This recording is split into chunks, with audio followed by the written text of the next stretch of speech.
Eu não gosto desse inverno, né? Isso é verdade. Então, assim, de certo modo, você se acostuma com alguma coisa, mas dentro de casa você passa mais frio. Eu tô sentindo frio aqui dentro de casa. Lá fora nem deve estar tanto mais, né? É isso. Então, respondendo a tua pergunta, gosto de frio? Gosto, mas não do nosso aqui, que é horrível. Eu gosto de frio, mas odeio passar frio. Não, é ruim demais, nossa senhora. Eu cheguei a passar a ter situação lá que a minha bota entrou neve nela e você acaba usando duas meias, né? E as meias molham. Puta que pariu, horroroso, horroroso. E teve uma vez que eu fui fazer snowshoeing, que é você andar, né? Na neve, né? É uma atividade física que os canadenses fazem muito. Você quase morre, assim. Eu lembro que quando eu tava com um bom preparo físico, assim, ainda. O peito quase explode, assim. É bem gostoso, assim, fazer. Mas eu tava de calça jeans. Nossa, o maior arrependimento que eu tive na minha vida foi não ter comprado uma calça de neve. Uma calça que repele a neve, que repele a água. Nossa senhora, arrependimento. E calça jeans no inverno, com neve assim, se você vai fazer alguma atividade física, ela molha, rapaz. Nossa, é tenso. Aí é horroroso. Mas vamos lá. Então, pessoal, bom dia. Vocês estão com alguma dúvida na entrega dos trabalhos?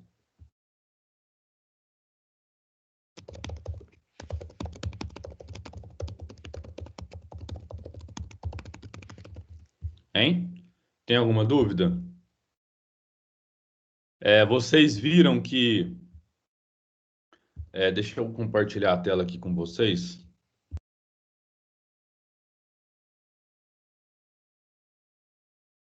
Aqui, ó. Eu abri então aqui o roteiro de questões e logo abaixo tem o artigo para envio, tá? Um local aqui para vocês enviarem o PDF, tá? Então aqui vocês enviam as questões e aqui vocês enviam o artigo que vocês pesquisaram, tá certo? É isso que a gente tem, tá? Espero que vocês já estejam fazendo, né? Lembrando que o prazo de envio é amanhã, né? E é isso. Deixa eu voltar aqui.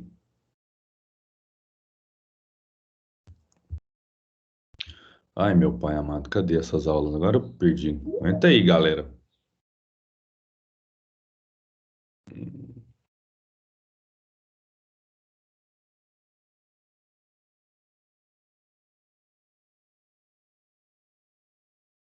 Vamos lá, então. Então, pessoal, como a gente viu, a gente já começou a ver nas duas últimas semanas, estamos falando um pouco sobre é, a contextualização histórica de algumas teorias sobre o fenômeno político, né? À luz digamos, da filosofia antiga e agora da filosofia moderna. Então, a semana passada terminamos aqui, né, em Maquiavel, né? E hoje nós daremos continuidade, tá certo? Vamos só retornar um pouquinho aqui, né? Para a gente lembrar de uma coisa. Então, o Maquiavel antes de tudo, né? Ele vai ser considerado o fundador do pensamento moderno, né? O pensamento moderno, então, a gente está falando de um contexto histórico que ele vai se delinear aí, né, nos séculos XV, XVI, né, e vai se estender até mais ou menos o início do século XIX, né, 1800 e alguma coisa. Então, assim, o Maquiavel digamos, um dos primeiros filósofos, é um dos primeiros pensadores. E o objetivo dele, basicamente, é tentar entender como se dá a relação de poder, né, ali no contexto das cidades-estados. O nome seria esse, cidades-estados ali na região da Itália, né? Lembrando aqui que não existia o Estado-nação italiano, né? Existia ali, então, digamos, pequenas cidades-estados, né? Então, assim, o Maquiavel, ele, contrariamente digamos, a uma certa noção corrente, né? Principalmente ali ali no seu tempo, né? Ele vai associar, ele vai dizer que para um governante ser um bom governante, ele não necessariamente precisa ou deverá ter ou deverá assumir as posturas ou as virtudes cristãs, né? Então, assim, o Maquiavel ele vai olhar para o seu contexto histórico e vai buscar compreender, né, como se constituem as relações de poder a partir do seu contexto. Então, com o príncipe, ele vai se distanciar dessa visão meio idealizada do fenômeno político, né? E vai tender a refletir, quem? O Maquiavel tende a refletir como o poder político, né? Tem como função principal a regulação dos conflitos entre os diversos grupos sociais. Então, aqui, de certo modo, vai aparecer um pouco essa ideia de que o poder político ele visa a regulação dos conflitos que, porventura, venham a aparecer, tá, na sociedade. Então, nesse sentido, a política ela tem a manutenção do poder, desse poder vigente. Né? E para manter o poder, o governante, de alguma forma, deve lutar com as armas que ele tem disponível, com as armas que ele tem às mãos, né?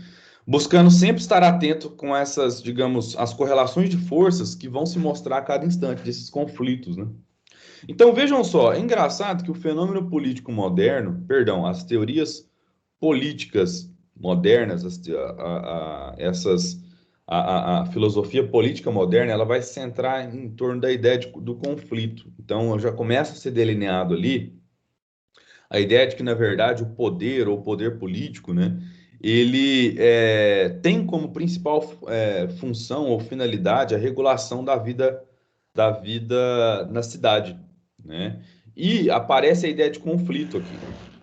É constante essa ideia de um conflito, é constante a ideia de uma tensão. E o Estado vem como uma forma de regular essas tensões, tá? E por isso, Maquiavel, de alguma forma, ele vai entender que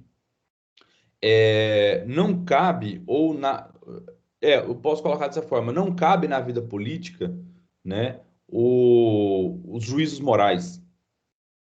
De certo modo, o Maquiavel afirmar isso, e ele afirma, sobretudo, digamos, esse pensamento, ele se vê apresentado nessa frase dele, uma frase muito comum, né? Os fins justificam os meios, né? Ele acredita com isso que o governante deve fazer aquilo que, a cada momento, vai se mostrar interessante para conservar o seu poder, né? Então, assim, no final das contas, não vai se tratar de uma decisão moral, mas de uma decisão que vai atender a essa lógica do poder. Dito de outro modo, a gente pode dizer uma coisa, que o Maquiavel ele está se atentando digamos, para essa lógica do poder, para o fenômeno político observado a partir da perspectiva histórica e de suas contradições, né? Então, assim, é interessante a gente levar em consideração, né, a ideia de que quando o Maquiavel ele está falando sobre ele afirma os fins justificam os meios, ele está dizendo que não importa qual o meio político vai utilizar, né, para manter a finalidade digamos, para manter a finalidade para assim, na verdade, não para manter a finalidade, mas para manter, né, para estabelecer a manutenção do poder, né, do seu próprio poder. Eu lembro de uma situação engraçada, não sei se eu contei para vocês esse caso. Eu entrei na Universidade Federal de Uberlândia por um programa que era denominado Programa de Avaliação Seriada, e esse programa deixou de existir, se eu não me engano. Na minha época ele chamava PAIES, depois ele denominou PAAES, né? Que é um programa que ao invés da pessoa fazer um vestibular no terceiro ano, no final do terceiro ano, os estudantes eles poderiam fazer essa avaliação seriada, né? Então poderia ser feita essa avaliação, uma prova no primeiro ano, uma prova no segundo, uma prova no terceiro, e a nota que você obtivesse ou a nota que você obtinha no final da terceira etapa, permitia você entrar nos cursos designados, né? Bom, eu lembro que no meu último ano, foi em 2005, eu estava no terceiro ano, né? Portanto, eu caiu como tema de redação a política de Maquiavel, né? A política não, o pensamento Maquiavel, né? E era a questão motivadora era se os fins justificavam os meios. Eu lembro que eu respondi, eu fiz uma redação que eu falei assim, nossa, essa redação ficou boa demais, né? Eu até levei o rascunho, né? E até o rascunho eu escrevi bem, assim, e tal. E levei para os meus professores, meu professor de redação, meu professor de história, professor de filosofia, né, para ler aquilo. E eles admiraram a redação, né? Falaram assim que na época a redação valia 4. A nota da redação valia 4 aí. Meu professor de redação virou e falou assim: olha, você vai tirar no mínimo 3. E eu fiquei assim, tão empolgado, né? E eu lembro que a UFO, naquele ano de 2005 para 2006, tinha acabado de passar por uma greve muito intensa, né? E, se eu não me engano, acho que eu recebi a carta com a resposta, com as notas, em meados de fevereiro, março. E eu peguei rapidamente, fui abrir para ver, né? E eu falei, quando eu fui ver minha nota da redação, eu tinha zerado a redação. Até hoje eu não entendo por quê. É uma situação assim que me deixa bem. Eu queria entender por quê, né? Que minha nota foi zerada, né? Eu não faço a menor ideia, né? Mas enfim, naquela ocasião eu refleti sobre essas palavras do Maquiavel. E aqui eu pergunto para vocês, né? Vocês consideram um bom conselho esse apresentado pela filosofia do Maquiavel? E outra, vocês votariam em algum político que de alguma forma ou de outra assumisse claramente que ele se pauta pelo Nicolau Maquiavel? O que vocês acham? Um de cada vez, pessoal, um de cada vez.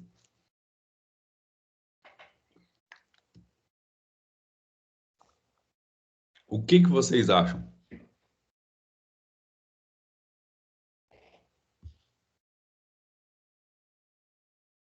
Ninguém?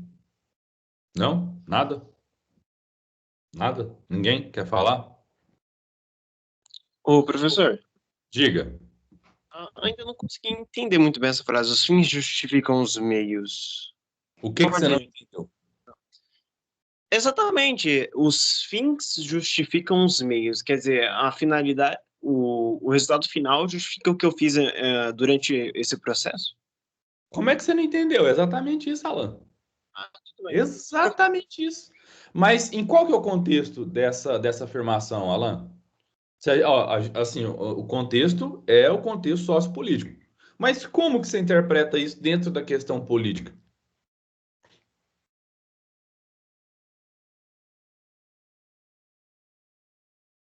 Alan, cadê você? Eu estou aqui pensando colocar essa frase no meio político. O que que significa pensar essa frase no contexto político, galera do segundo Meca? Vamos lá.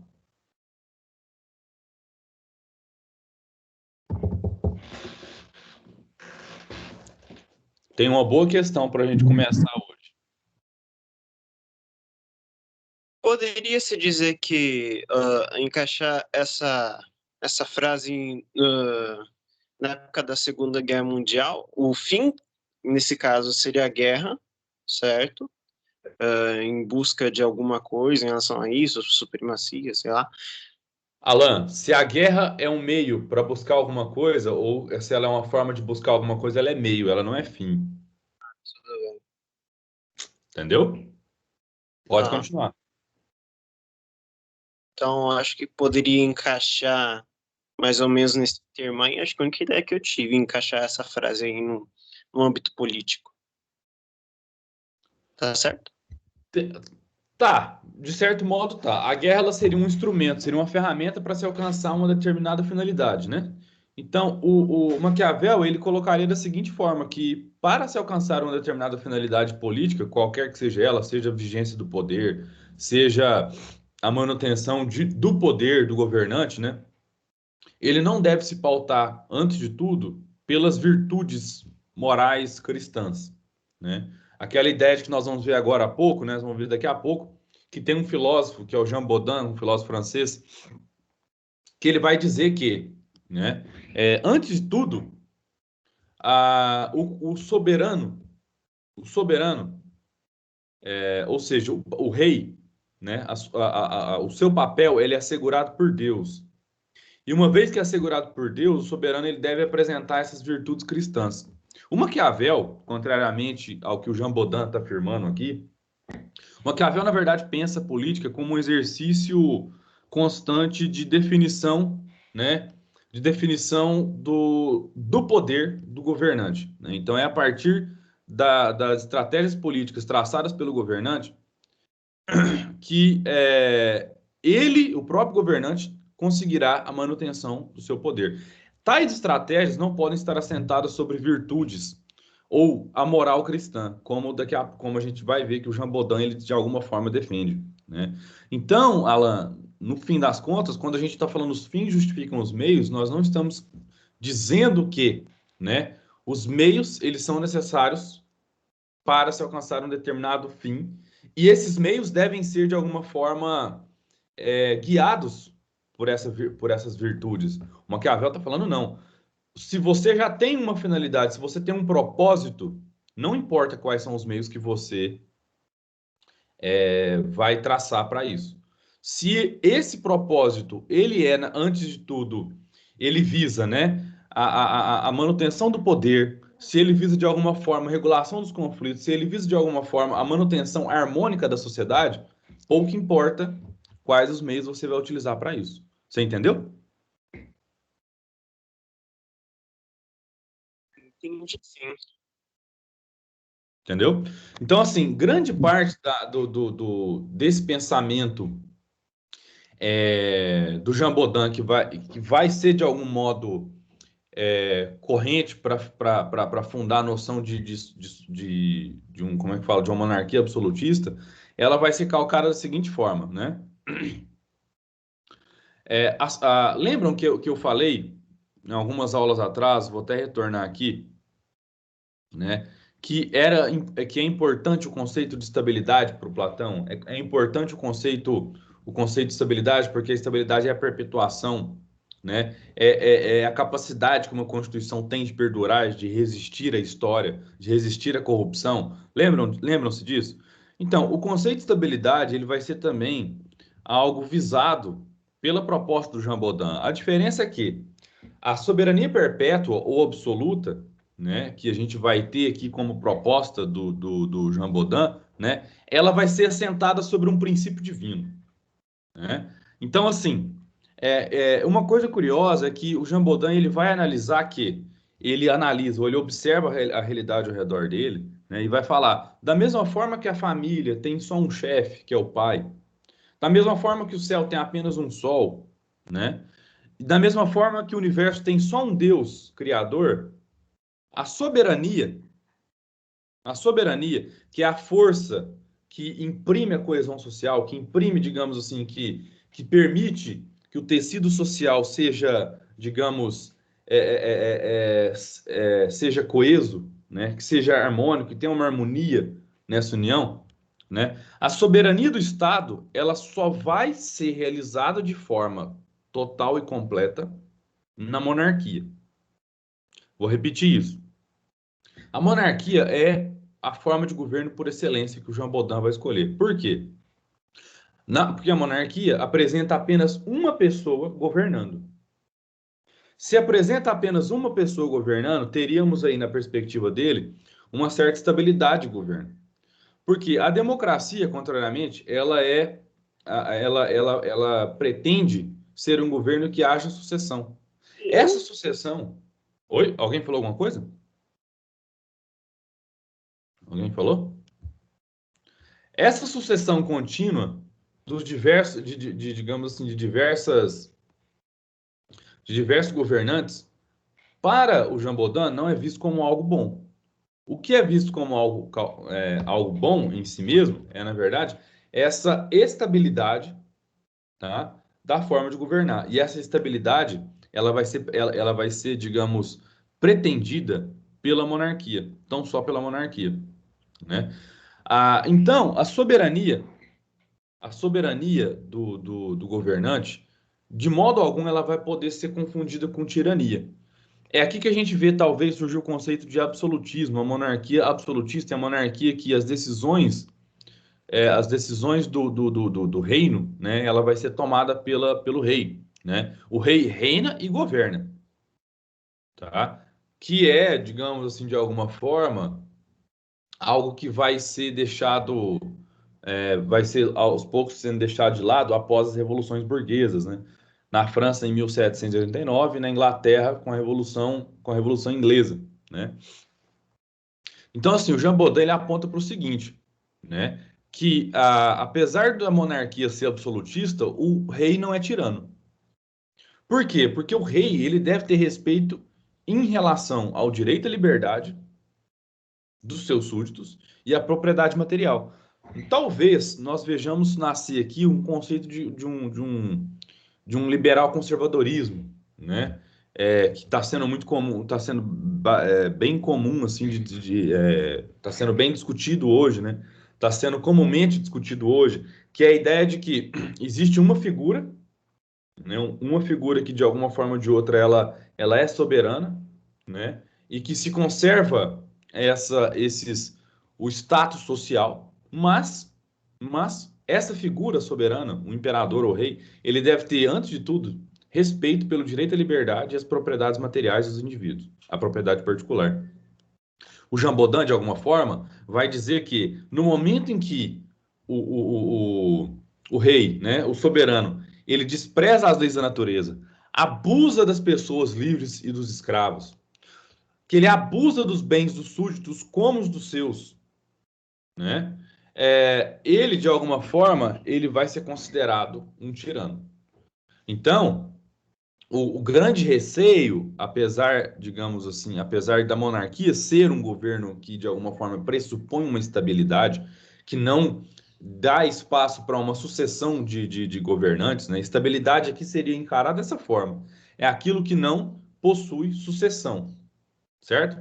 Não possui sucessão de governantes, tal como na democracia, né? Então, o rei, ele vai governar e reinar até sua morte.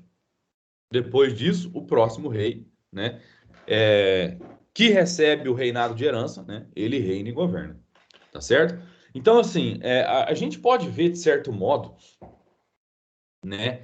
Esse pensamento, né, circunscrito na formação dos Estados nacionais, na Inglaterra, né, na França, tá?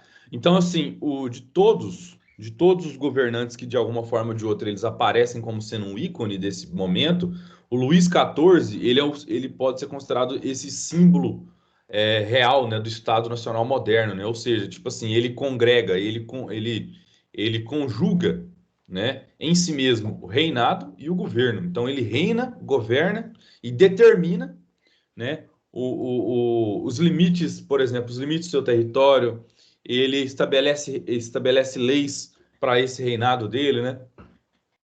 Então, assim, o início da formação do Estado Nacional Moderno está ali mais ou menos nesse contexto em que nós estamos analisando aqui pela perspectiva da filosofia. Vai se dar mais ou menos ali, então, no início do século XVII, 1601 e por aí, tá bom?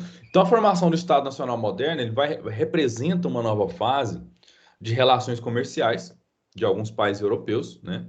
E estamos tendo em vista aqui, sobretudo, a formação do Estado Nacional na Inglaterra e na França. Por que esses dois, né?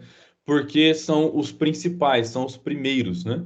Eles são os primeiros. Então, a Inglaterra ali, ela vai teremos, né, o processo de formação do Estado inglês em 1690, talvez, ou antes disso, né, com a Revolução Inglesa, e a formação do Estado Nacional Francês com a Revolução Francesa, tá certo? Alemanha e Itália são bem tardiamente, né? Então, quando a gente está falando de processo de formação do Estado Nacional, nós estamos falando acerca digamos, da formação de uma ideia de nação, né? Antes disso, como eu já falei anteriormente, eram pequenos, talvez feudos ou pequenas cidades-estados, né? Que a partir do momento em que se tem a formação do Estado Nacional, todas essas cidades-estados, esses feudos não mais, né? Mas essas cidades-estados elas acabam sendo governadas por um governante. É isso que nós estamos querendo chamar digamos, de monarquia absolutista. Então, a monarquia absolutista, de certo modo, ela é importante para o processo de formação do Estado Nacional, porque ela envolve todas aquelas cidades-estados que tinham, de alguma forma, governantes paralelos, e ela unifica em torno de um. Qual que é esse um? A ideia de Estado-nação. Tá certo? Então, o Luís XIV, ele também foi chamado de Rei Sol, né? E ele proferiu uma frase, né? L'état c'est moi, tipo, o Estado sou eu, né? E essa frase acabou sendo a frase símbolo desse momento, né?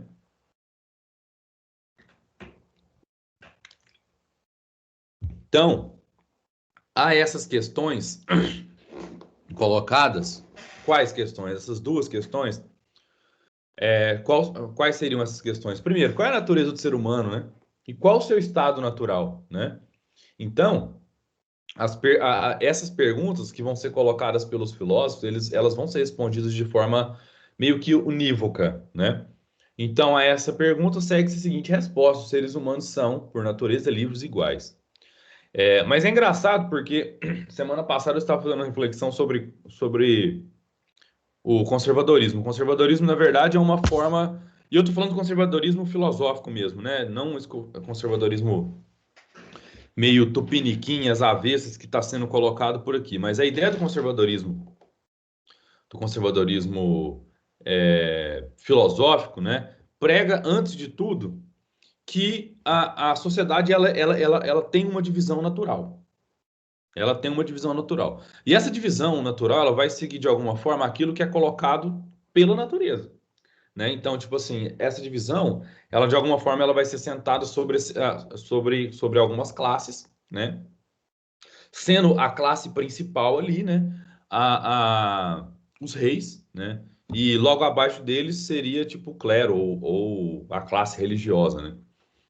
Eu estava refletindo sobre essa ideia do conservadorismo, de como, na verdade, o conservadorismo ele prega a manutenção de uma sociedade ou a manutenção de uma divisão de sociedade que não mais, digamos, faz sentido para a gente agora, né? Ao menos para mim. Por que não faz sentido? Porque se a gente for parar para pensar que até mesmo a classe dos trabalhadores, ela tem uma divisão, ela segue uma divisão que lá mais ou menos no início do século XX não se esperava que tivesse, né? Porque se a gente for parar para pensar nessa sociedade europeia até o século XIX, tínhamos ali, né? Principalmente uma sociedade pós-revolução industrial, nós tínhamos ali então a base, né? Os trabalhadores e os burgueses, né? E acima disso os governantes e tal. Mas os governantes eles não são tidos como, digamos, como uma classe à parte, tal como Platão queria ou esses os pensadores da Idade Média também queriam, né? Como se o governante fosse um representante divino, né? Então, assim, dada a complexidade da sociedade atual, eu acho meio difícil a gente falar sobre esse prevalecimento de uma divisão social que deva, de alguma forma, fazer menção ou referência a essa divisão social que existia na Europa nessa época, no século XVI, XVII, XVIII, né? Então, assim, eu acho que, de alguma forma, o conservadorismo, se apoiando nessa ideia de uma manutenção de uma divisão social de classe, é uma ideia muito equivocada, porque hoje em dia, né, como eu estou falando, o fenômeno social ele tem se tornado muito complexo, né? Mas é claro, eu estou falando disso e eu não tenho conhecimento de autores conservadores. Eu estou falando de autores conservadores decentes, né? Como acho que o Peter Burke, né? O Roger Scruton, que é um filósofo contemporâneo, né? Eu acho, na verdade, que quando se fala em conservadorismo, está se falando, na verdade, conservadorismo de valores, né? Sobretudo no que tange por exemplo, os valores morais cristãos seria, digamos, a cola, né, que mantém a coesão social. O que eu acho também uma ideia bastante, talvez, equivocada, né? Que é como se, digamos, tivéssemos apenas um valor, né? Um valor de uma religião a orientar a complexidade de crenças, né, do país. No final das contas, eu não consigo me ver ou concordar em aspecto algum com essas ideias do conservadorismo, né? O conservadorismo filosófico, né? Eu acho que exatamente por essas duas ideias que eu acabei de ilustrar, né? Mas eu concordo de alguma forma com o liberalismo econômico filosófico em algumas coisas. Nós vamos ver a partir de agora, né? Porque a ideia base do liberalismo filosófico, né? É que os seres humanos, por natureza, eles são iguais e são livres, né? Os indivíduos, de alguma forma, eles se veem outorgando ou passando o seu direito, digamos, o seu direito natural, né, ao Estado, né? A gente vai ver isso logo mais, né, a partir de agora. Então, assim, eu acho que de alguma forma o liberalismo social ele resguarda algumas que ele vai ser praticamente fundamentado em grande parte, em grande medida, por alguns contratualistas, né? Então, de alguma forma, eu acho que o liberalismo filosófico, ele resguarda algumas características que fundam a nossa sociedade ainda hoje. Eu acho que talvez a base do liberalismo filosófico seria a Declaração Universal do Cidadão, né? Que depois ela vai ser a base para a fundamentação dos direitos humanos, que é, na verdade, essa declaração, é uma declaração que ela surge pós-Revolução Francesa, e é aqui que existe a diferença entre a sociedade, de alguma forma, que os conservadores defendem, que é uma sociedade pré-Revolução Francesa, e uma sociedade liberal que surge a partir das revoluções burguesas na, na Europa, tá? Então, a partir de agora, a gente vai ver um pouco sobre isso. Nós veremos, né, um pensamento basicamente desses três, né? Por ordem, o Hobbes, o Locke e depois o Rousseau. Lembrando que o Hobbes, o Hobbes e o Locke, eles são ingleses, então, assim, eles vivem. Eu vou falar um pouco sobre o contexto aqui do pensamento dos dois, né? E logo mais à frente falaremos um pouco do Rousseau também. Então, basicamente, o contexto sócio-histórico que vai permitir que o pensamento do Hobbes e o Locke venha à tona, né? Ou seja, digamos, vamos falar de outra forma, a base concreta que permite o surgimento do pensamento hobbesiano e lockeano, né? É a Revolução Gloriosa, a Revolução Inglesa. Perdão, a Revolução Inglesa. A Revolução Gloriosa, ela é ilustrada com essa imagem, né? Ela é a última fase da Revolução Inglesa, que inicia em 1642, né? Então, com a deposição do Jaime II, se eu não me engano, e logo em seguida a ascensão do Guilherme de Orange, né? Essa revolução, de certo modo, ela vai mudar a política, né? Ao decretar o fim do poder absolutista. Então, a gente tem o fim aí do absolutismo, né? E o surgimento de uma monarquia constitucional, que vigora até hoje na Inglaterra, né? O que significa dizer, o que significa falar em monarquia constitucional, né? O rei permanece no trono, mas os poderes se veem reduzidos. Então, nesse caso, né, há uma monarquia parlamentarista. Quem vai definir leis ou surgimento de leis e, enfim, tudo isso vai ser o parlamento, né? Então, de alguma forma, esse movimento ou esse evento, ele vai ser importante para o surgimento e do fortalecimento da burguesia inglesa, tá? Então, alguns pontos, acho que importantes de serem apresentados para vocês, para a gente entender um pouco o contexto, né? Entender o contexto de surgimento, né, do Estado inglês. Essa imagem aqui eu acho curiosa, porque ela está falando assim, ó, The New State of England. Então, tipo assim, o novo Estado da Inglaterra. Então, a ideia de Estado, de um Estado nacional, ela surge a partir da Revolução Inglesa. Tá certo? Então não vai existir mais cidades-estados, mas vai existir um estado que unifica tudo isso. E que, territorialmente falando, ele vai ter suas delimitações, né? E essas delimitações elas vão ser encaradas também pela perspectiva cultural, ou seja, eu agora moro na Inglaterra, eu moro num país em que me vejo unificado com os demais. Então, existe ali uma relação de semelhança. E isso é importante, né? Curiosamente falando, pensando pela perspectiva da Inglaterra, porque os ingleses eles começam a ser vistos como cidadãos.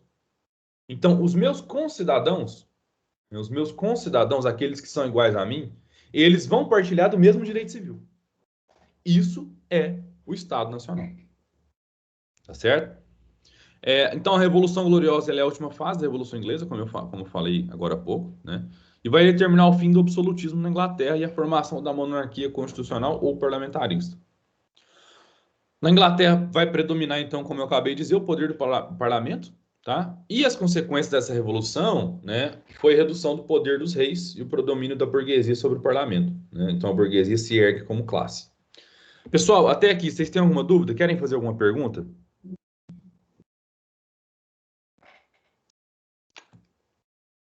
Tá ficando claro ou ficou claro? Não sei como é que eu posso perguntar isso.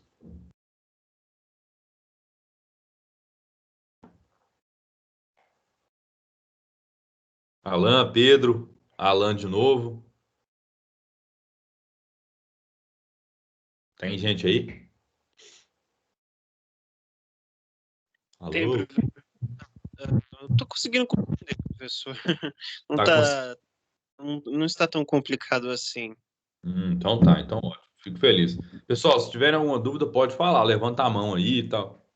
Se eu estiver indo rápido demais, eu tô tentando ir devagar, na verdade.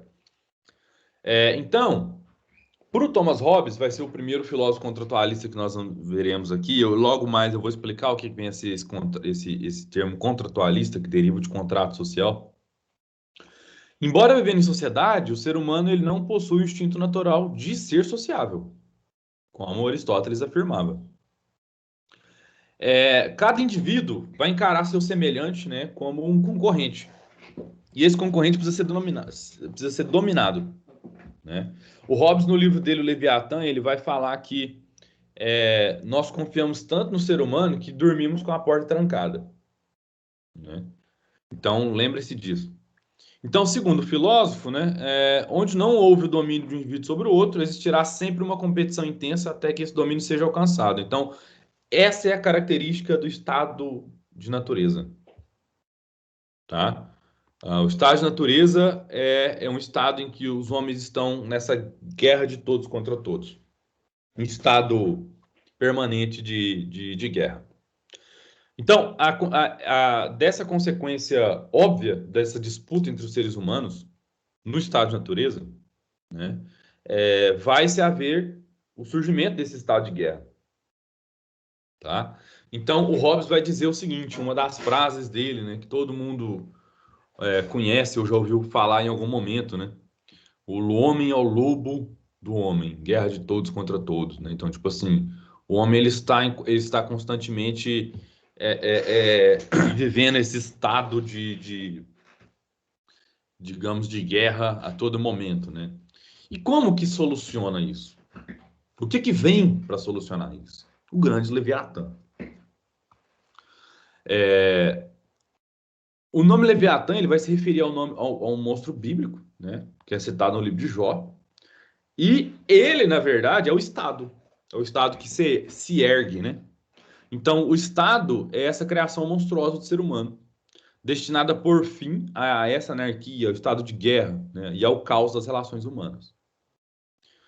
Então, para dar fim a essa brutalidade primitiva, cria-se o Estado. O Estado é uma criação artificial. O Estado não está na natureza.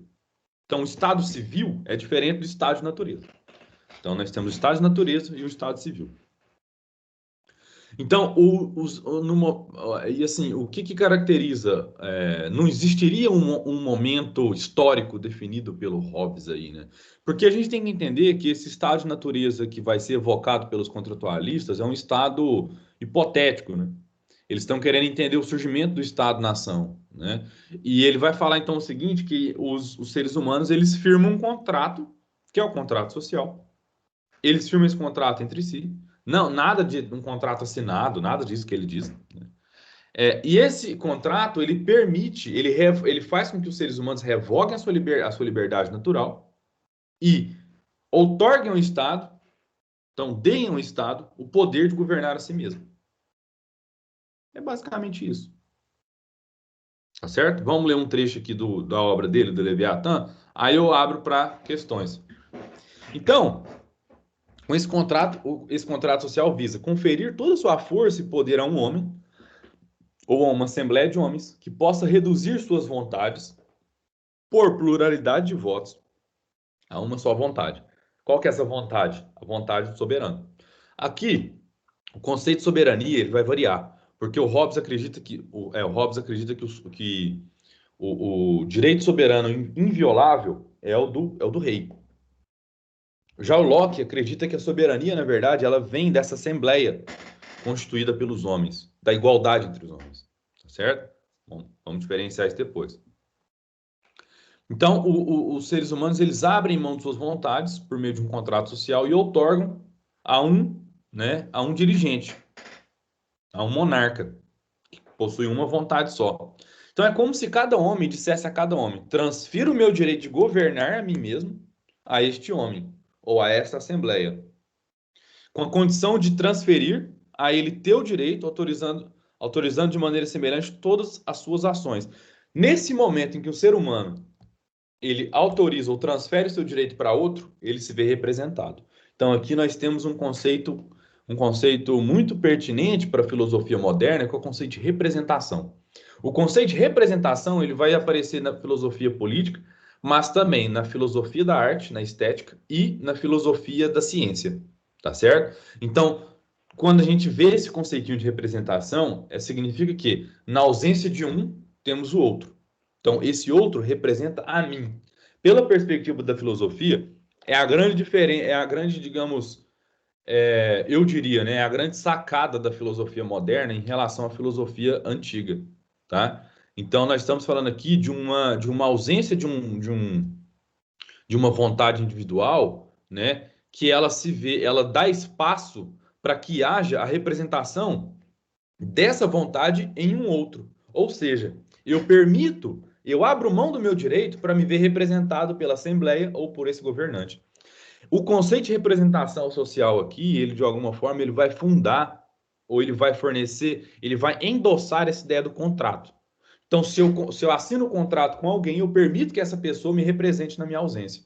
Ou represente as minhas vontades, uma vez que não me cabe o direito de de expressar todas as minhas vontades. Por quê? Se eu expresso a minha vontade em relação a outro indivíduo, a minha vontade de guerra, a minha vontade de subjugar o outro também pode fazer isso comigo. Ou seja, né? Se eu tenho vontade de matar o meu vizinho, ele também pode fazer isso comigo. Então, eu outorgo ao Estado, eu permito que o Estado resolva o conflito entre nós dois.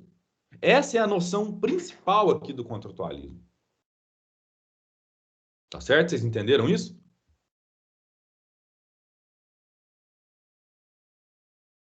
Pessoal, a gente encerra por aqui, senão vai ser muito conteúdo. Então, a partir da aula que vem, a gente fala sobre o Locke. Eu gostaria de saber se vocês têm alguma dúvida, se vocês têm alguma questão.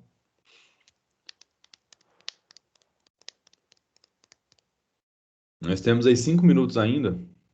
Ou não, né? Não, ainda não, temos 15. Então, eu vou deixar aberto para que vocês façam perguntas, que se tiver alguma questão que queiram que eu fale novamente, eu posso falar. Ô, professor, Oi. eu entrei aqui um pouco atrasado por causa da minha internet que tinha caído, Ô, Everton. então, Ô, Everton. então eu não consegui pegar muita coisa.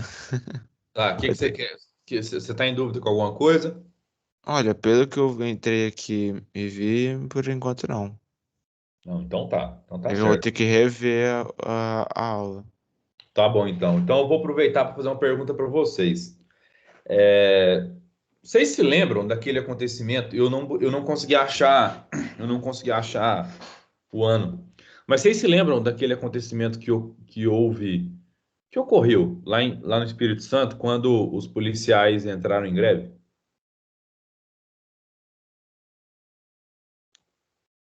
Não, não me lembro desse. E o restante da sala, lembra? Estou fazendo uma pergunta aqui, galera. Vamos lá, responda. O Everton já respondeu. Alguém se lembra disso?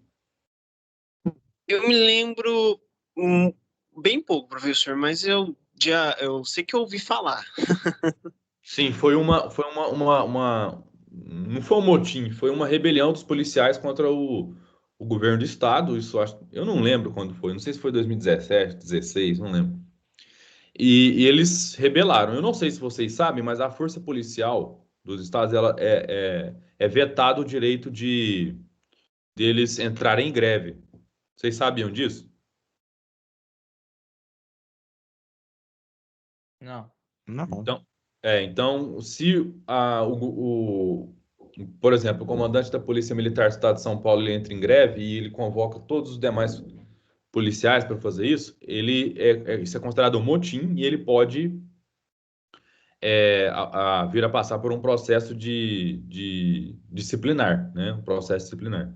Que a gente, essa semana aí, vai ocorrer com o ex-ministro da Saúde lá, o Pazuello. Enfim. Então, o que acontece? Nessa época, eu não me lembro, falando novamente sobre o que aconteceu no Espírito Santo, esses policiais, eles se amotinaram e naquela, eu acho que foi mais ou menos, levou uma semana, 2 semanas. Naquele contexto, houve saques, houveram alguns dos, alguns dos, é, alguns não, como é que chama isso, gente? Quando esse poder paralelo, eu esqueci agora. Mas esses grupos criminosos, né? Os grupos criminosos naquela ocasião ordenaram saques, essas coisas e tal. E isso durou mais ou menos, eu acho que 2 semanas. E foi um negócio bem tenso, assim, né? Tipo, tava tendo toque de recolher, é, as pessoas, as pessoas não podiam sair de casa, muito medo generalizado. Um dos tópicos do, um dos tópicos do trabalho de vocês é repressão, força e poder, repressão do Estado, né?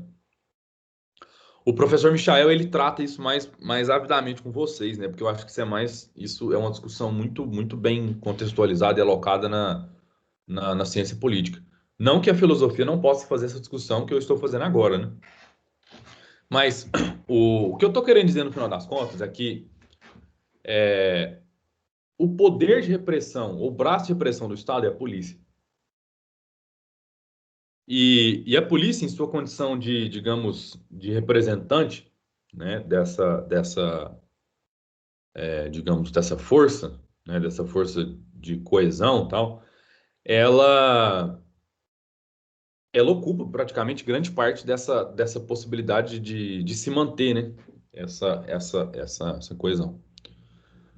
Existe um problema muito grave no Brasil, né, e aqui eu não vou me delongar muito, porque não é minha área de estudo, né?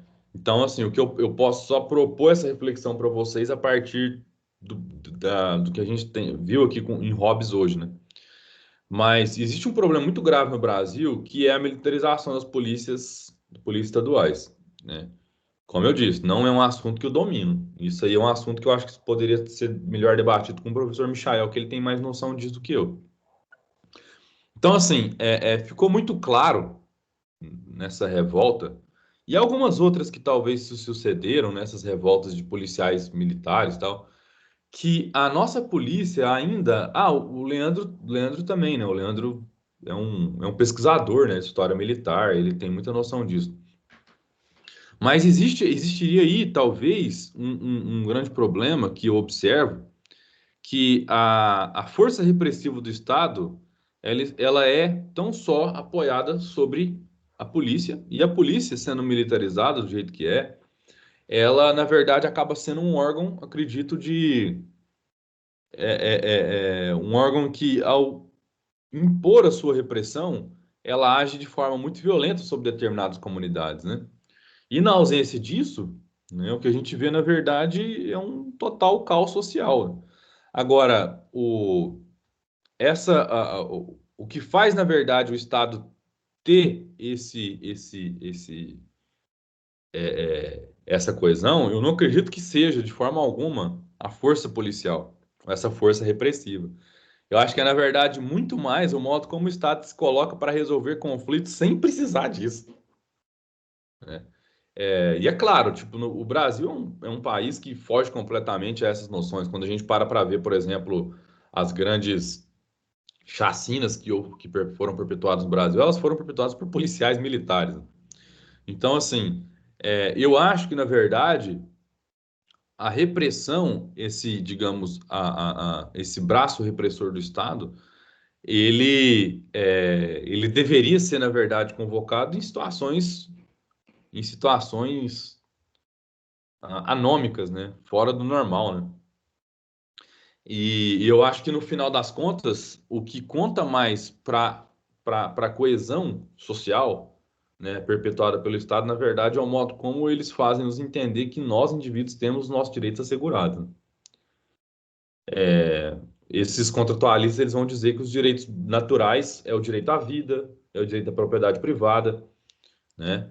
E esses seriam, né, basicamente os direitos que nós temos assegurados a partir do momento em que nós assinamos esse contrato. Nós outorgamos ao, ao Estado, né, ou dirigente, ou assembleia, o poder de nos governar, né? Bom, era isso. Só queria fazer essa reflexão, né? Porque foi uma ocasião assim que eu estava pensando ontem que ficou muito claro isso, né? Que sem a força repressora do Estado, que é uma força que, a meu ver, ela na verdade, ela acaba sendo necessária em momentos anômicos, né? Nós podemos incorrer nesses problemas de caos social, né? Mas eu delongo essa reflexão, eu trago para essa reflexão um outro elemento, que é, na verdade, o modo como o Estado ele provoca sua regulação, né, no cotidiano das pessoas. E essa regulação, ela, de alguma forma ou de outra, ela sempre vai se dar por um poder de coerção, né? É aquela coisa, tipo assim, se você não segue a lei, tem a coerção. É algo, talvez, algo natural, né? Mas o modo como se dá essa coerção, aí vai variar, né? De país para país, Estado-nação para Estado-nação. Enfim, eu acho que eu falei demais aqui. Gente, se vocês não tiverem mais alguma dúvida, a gente pode encerrar a aula.